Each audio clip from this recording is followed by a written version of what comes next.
ពេលដែលយើងប្រឹងមិនសូវមានទេអ្នកខ្វល់ហើយពេលដែលយើងបានផលអត់ខ្វះទេអ្នកដឹងជីវិតពេលខ្លះវារៀងអយុត្តិធម៌បន្តិចមែននៅក្នុងជីវិតរស់នៅរបស់យើងត្រូវប្រាប់ខ្លួនឯងថារស់គឺត្រូវតែប្រឹងដើម្បីឲ្យខ្លួនឯងផ្លាស់ប្ដូរប្រឹងដើម្បីឲ្យខ្លួនឯងនឹងទៅមុខអ្នកមិនចាំបាច់ទៅបញ្យល់ប្រាប់អ្នកដទៃពីការលំបាករបស់យើងទេវាគ្មានតម្លៃអីតតែសោះគេអត់ខ្វល់ពីការលំបាករបស់យើងទេគេខ្វល់តែម្យ៉ាងប៉ុណ្ណោះគឺលទ្ធផលរបស់យើងបានលទ្ធផលអីខ្លះ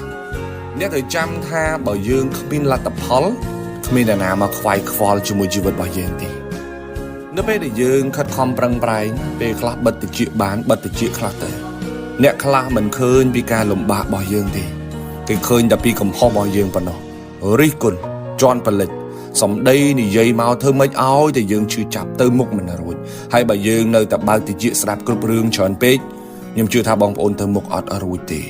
រឿងណាគួរស្ដាប់ចាំស្ដាប់រឿងណាដែលគិតថាសម្រាមណាកុំស្ពាយតាមខ្លួនច្រើនពេកធ្ងន់ណាស់នៅពេលដែលយើងកំពុងតែខិតខំប្រឹងប្រែងត្រូវមានអំណត់មក